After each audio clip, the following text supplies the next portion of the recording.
From the Las Vegas Review-Journal studio, welcome to Season 3, Episode 3 of Mobbed Up, The Fight for Las Vegas, presented by Pro Group Management. Additional sponsorship provided by the Golden Steer.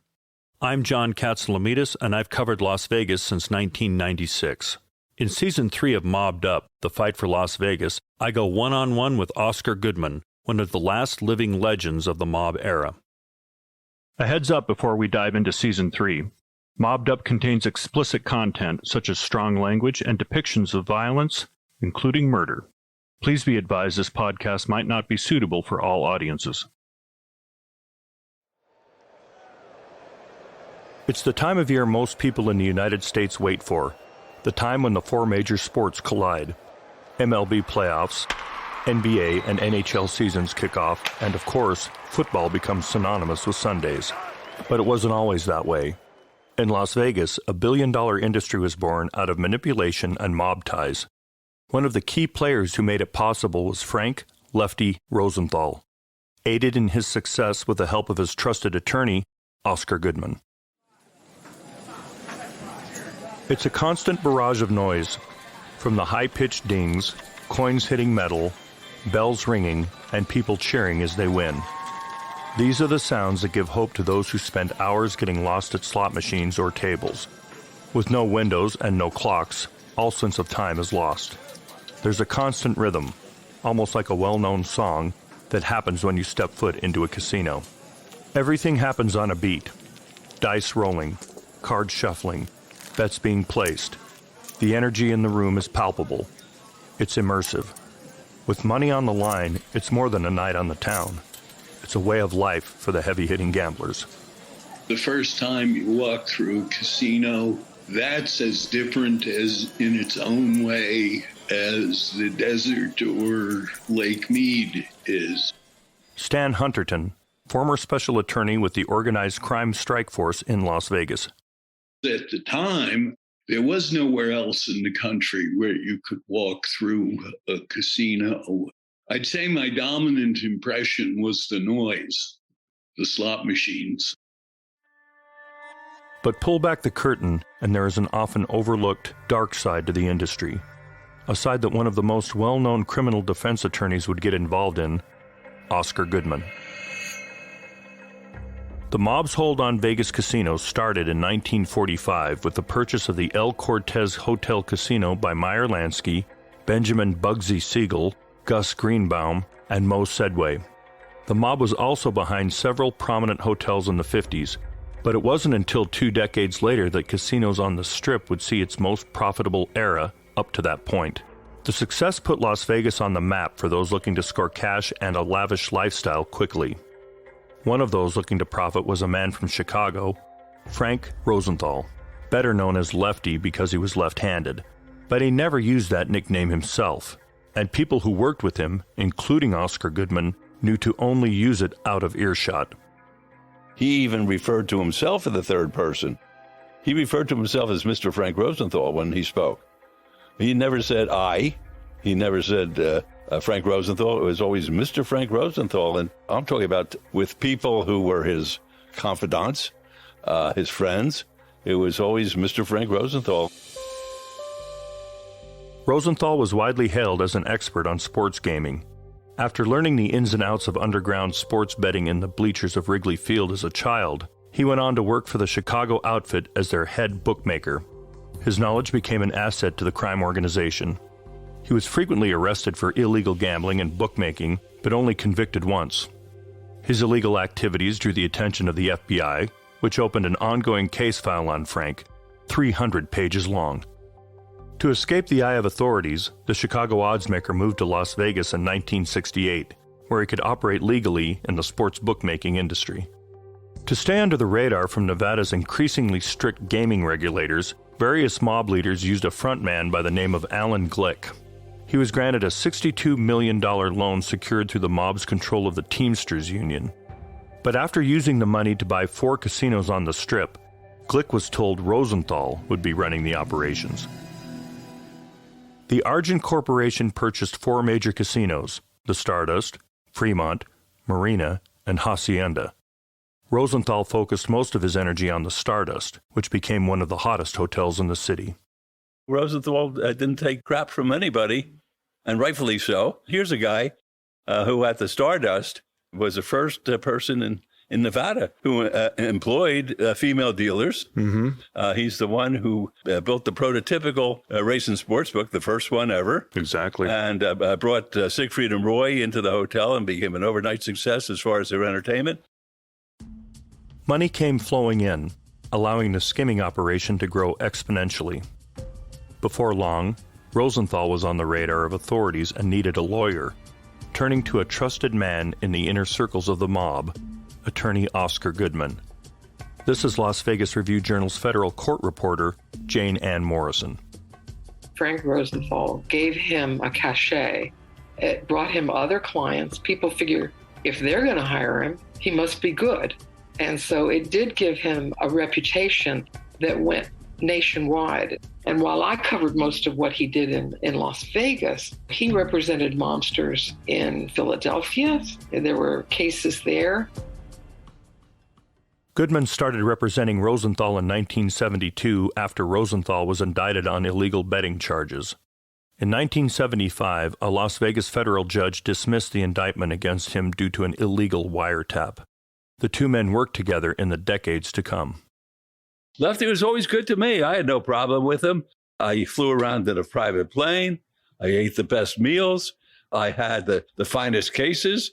I was able to thumb my nose at people who I felt should have their persons thumbed at. And he gave me an opportunity to be a good lawyer. Rosenthal and Goodman's paths would continue to cross as Rosenthal's profile grew. Rosenthal's inner circle included a tough enforcer, a childhood friend from Chicago, none other than Tony the Ant Spilotro. Running an illegal money-making empire was no easy feat, but somehow, with Tony Spilotro by his side, Frank Rosenthal made it look effortless. In 1969, Rosenthal married Jerry McGee, a showgirl at the Tropicana and casino hustler known for her model good looks. Years of accusations of infidelity on both sides eventually came to a major turning point when Jerry secretly had an affair with Spilotro. They divorced in 1981. Rosenthal and Spilotro's friendship never recovered. Things took a turn in the mid-1970s when FBI and local officials learned Rosenthal did not have a gaming license. This led state regulators to bring the hammer down. Former attorney and Nevada Gaming Control Board member Jeff Silver. In this particular case, if you look at the gaming regulations, there is no privilege against self-incrimination that can be claimed in the process of seeking a license. It's a privileged industry, and there's nothing that says that any applicant is entitled to receive a license, and therefore the burden is all on the applicant to show that they're qualified. When Rosenthal applied for a gaming license, the Gaming Control Board unanimously denied him.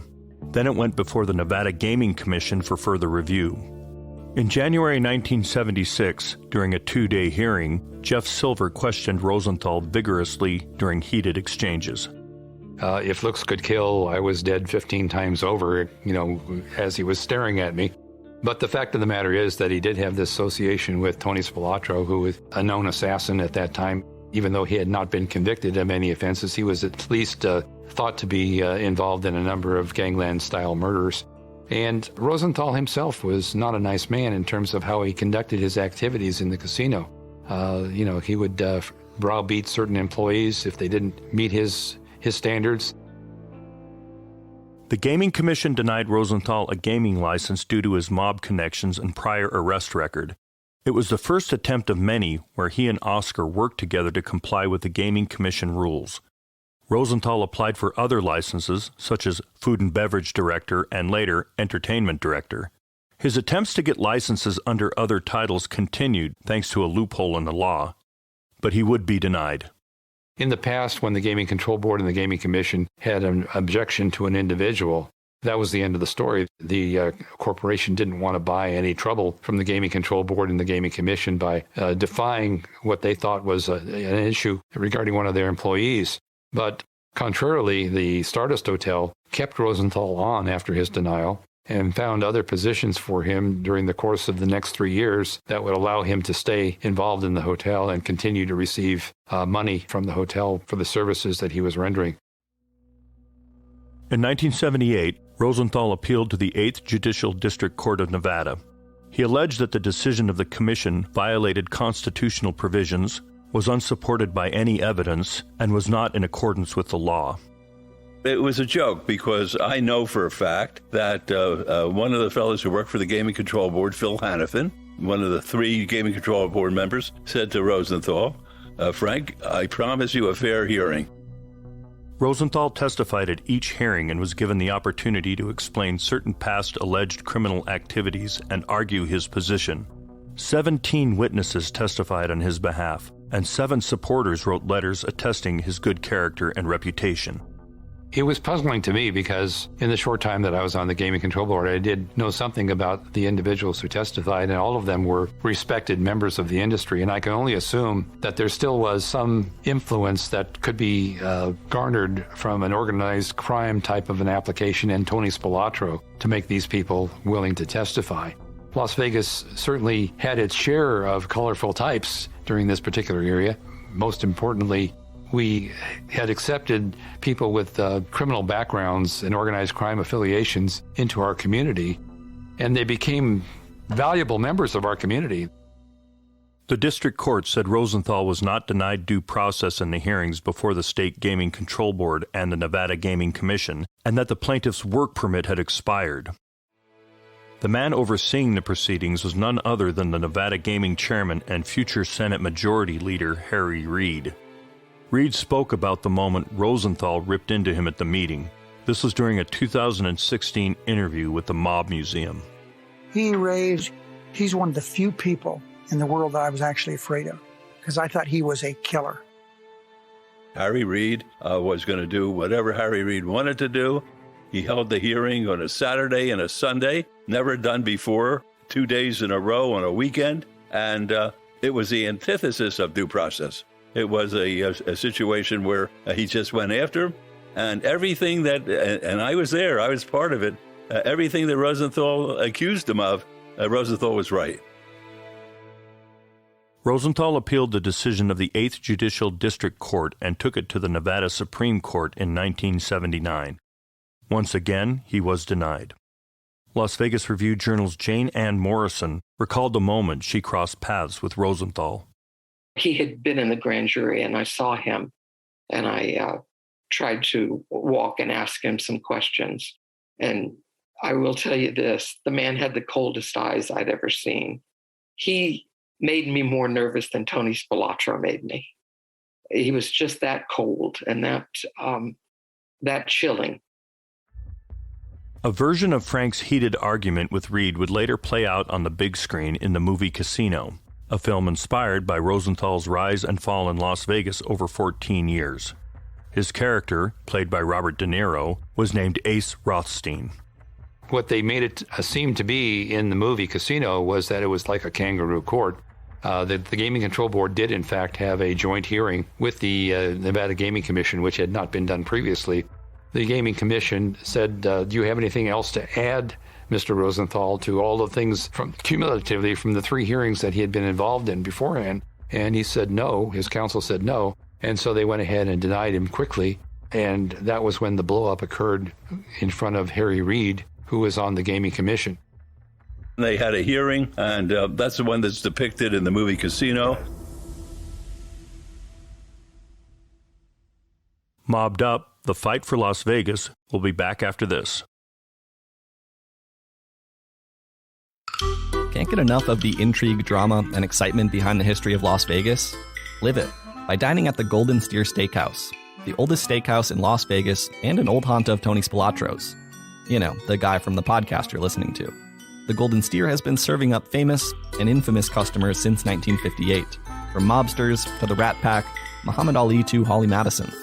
Enjoy this classic experience in person, or try their world-famous best steaks on earth in the comfort of your own home by ordering today at goldensteerlasvegas.com.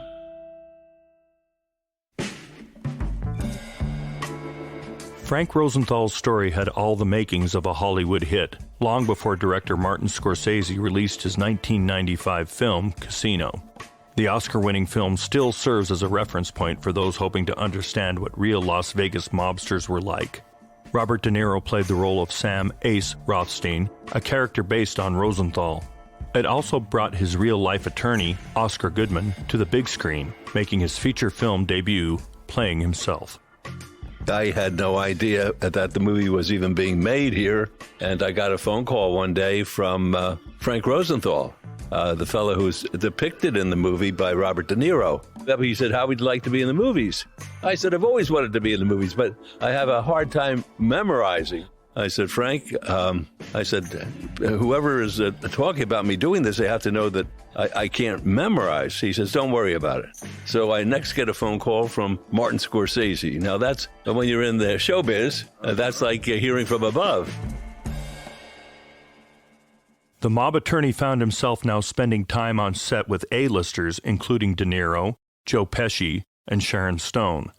The stars played their roles so convincingly that it had Oscar, who had worked with each of their real-life inspirations, doing a double take.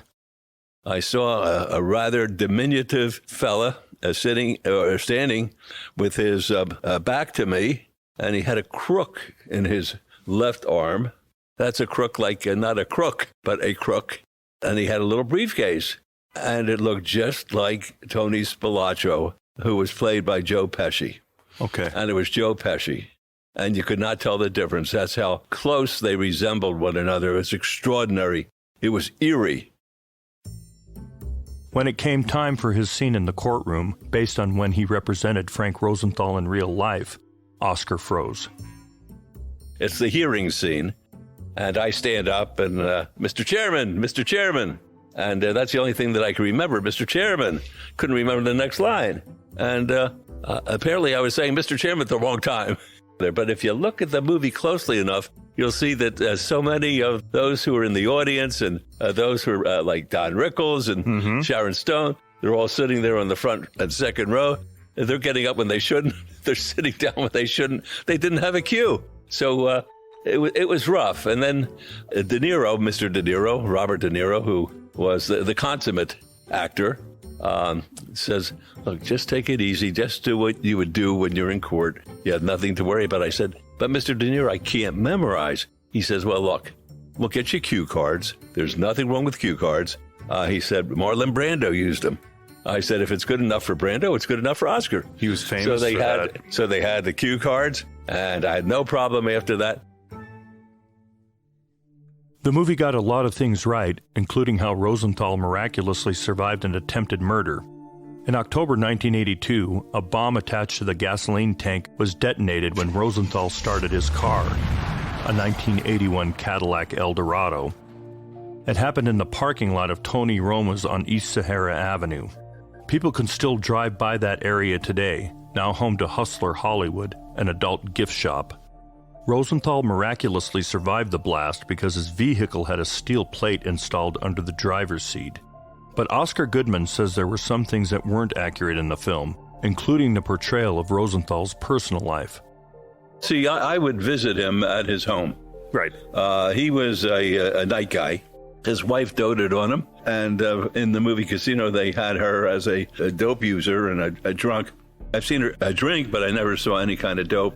We'd go over to the court proceedings. It was all business, but he would prop himself up in his bed, in his bedroom, in the home on the country club, Las Vegas Country Club. But he would always have his pajamas on and a silk robe and his little slippers. And his wife, as I said, she doted on him, and we did our business. Another character who wasn't portrayed the way he remembered him was Tony Spilotro. If I had to do it again, I would have done it differently. I was very upset. Made a couple of mistakes in my life, and I'm man enough to apologize about it. That was one of my mistakes. I was so anxious to be part of Hollywood and the movie, be with all those stars, that I never read the script. And I said I would do it without reading the script. And when I saw the movie, I said, they had Rosenthal down to a T. De Niro really was very, very accurate. And I'm sure Pesci was as accurate as they wrote about him, but that wasn't the Tony Spilotro that he was playing that I knew. Oh, really? What was the difference? Oh, they made Spilotro into sort of, I'm not going to call him a racist, but using epithets about religion. Never heard him do that. I never saw him dealing in cocaine or snorting. I've been all over the country with the guy representing him and never saw him take cocaine. Every once in a while he would take a drink, but no, with me, that's almost a blessing. I needed company. It's the price of admission. Right, exactly. So I think I've had instances like that in my life where I felt something was not correct, and I brought it to people's attention, even at a personal loss. But I didn't even take a chance in doing it and didn't find out about it, although I should have, before the movie came out. And I hurt a lot of people's feelings. I did, because they felt that Tony and myself had a very good relationship, and they didn't see Tony any different than I saw him. They saw him as a nice guy who, went to Little League games and picked up the check for Sister Dominique over at Piero's on Christmas, and not a coke-snorting rough guy that was portrayed. And I tell people there's a little bit of truth to this, maybe more than a little bit, that I had no idea what I was doing for a living until I saw the movie Casino. I didn't realize what these people were doing. I used to make fun of it. I never believed that they were skimming and weighing money and flying back and forth to Kansas City and divvying it up until I saw the movie. Then I said, wow. If I had known what I know after seeing the movie, I would have charged more. I would have owned 2 or 3 planes, and I would have had 1 or 2 islands in the Caribbean. Found your way into the count room, right. Maybe? And would have been hanging out in the count room. One scene between De Niro's Rosenthal-inspired character and Pesci's portrayal of Spilotro was in a diner outside of Vegas. The two men are talking about a little something called the Black Book. It was an exclusive list that you didn't want to be on, because it meant you were banned from entering any casino for life. At its inception in 1960, the Black Book, officially known as the List of Excluded Persons, included 11 names, most added to the list because of their mob ties. In the book's first 40 years, there were 49 people added to the list. Since 2000, fewer than a dozen have been added. The Black Book is a heated topic with Oscar. The reason it was called the Black Book, it had a black cover and a twine, actually, that held the page to the black cover. And that's why they called it the Black Book. Okay, like being blackballed. Yeah, exactly. But even worse than that, because to me, they didn't have any guidelines that would connect a gaming violation, which I could understand having regulations about that. But they didn't have any criteria? Criteria. It's, in my opinion, one of the most unconstitutional documents and procedural vehicles ever invented by man. The Gaming Commission acted as the judicial branch of the Black Book. They decided who went in and why. It barred 2 things from taking place. One, from a person who was in the Black Book, if they were caught in a casino or on a casino property, they were subject to a gross misdemeanor, a $1,000 fine, a year in prison, and the casino owner and licensee could lose their license if they permitted a person to enter the casino who was in the Black Book. In 1987, Rosenthal found himself in the Black Book years after his days as a casino boss ended. He was formally banned, unable to work in or even enter any Nevada casino because of his alleged ties to organized crime. The inclusion into the Black Book or the list of excluded persons is not something that the agency takes lightly because a person is excluded from any appearance inside of a casino. And it's a gross misdemeanor for them to do so it's a criminal offense, and casinos can in fact lose their licenses as a result of that. I think that the issue that really put Rosenthal over the top in terms of his nomination into the Black Book was the subsequent disclosures about what was really going on under his tutelage at the casino. I look at the Stardust experience in my role with Frank Rosenthal as playing a puzzle. And every time I make an appearance with someone, it may be a former intelligence officer from the Metropolitan Police Department, or it might be a reporter. They say things that I hadn't heard before. And they had little pieces of the puzzle that, only now I'm putting together as to what was really going on. In June 1990, Rosenthal, represented by Goodman, won an unprecedented court ruling to have his name removed. But a year later, the Nevada Supreme Court reinstated Rosenthal's ban for good.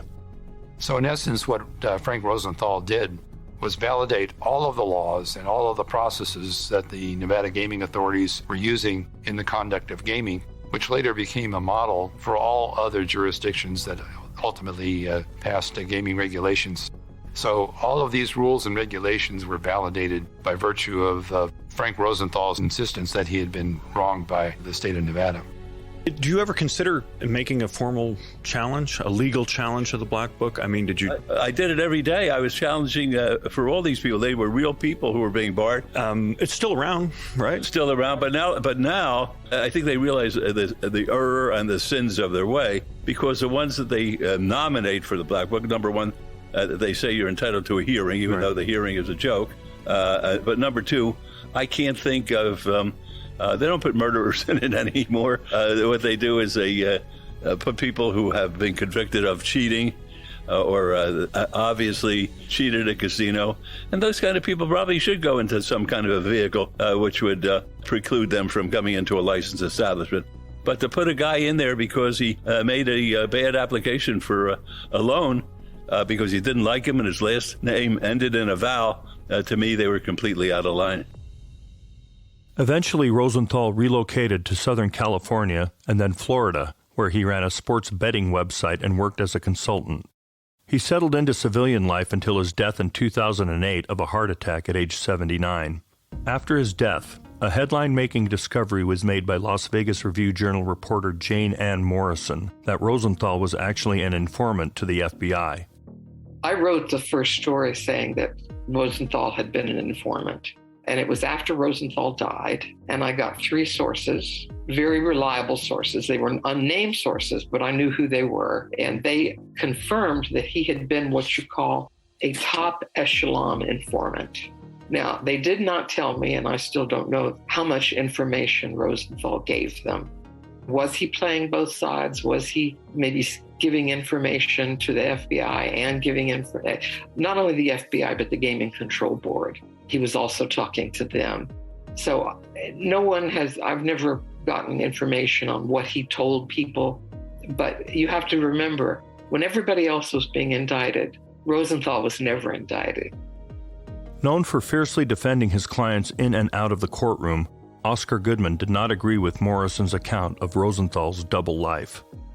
When I wrote that story that he had been a top echelon informant, the next day I went and asked him what he had to say about it, because he insisted always that he never represented snitches, although there are people in the FBI who have said to me he may not have realized they were snitches. And that could be true. He might not have understood that Frank Rosenthal was playing both sides. While Oscar got close to his clients in order to defend them, there was one thing that he could not get behind: the notion of a rat. Soon, he would find himself in the middle of one of the biggest fights of his career. His opponent? None other than the FBI. The rat in question? A man you may know if you followed our first season of Mobbed Up, Frank Collada.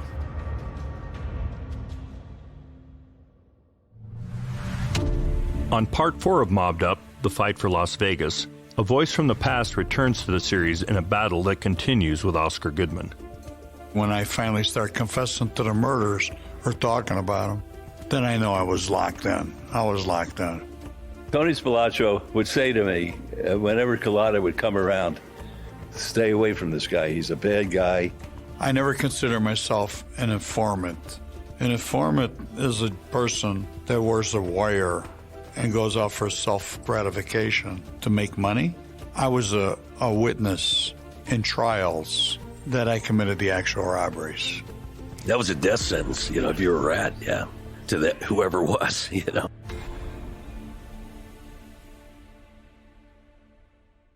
This has been Part 3, Season 3 of Mobbed Up, a production of the Las Vegas Review-Journal in partnership with the Mob Museum.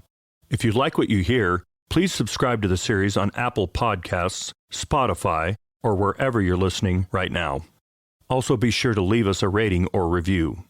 Production staff includes managing Deja Hendricks, producer Carrie Roper, field and studio production by Larry Meir, sound design and mix by Greg Conway.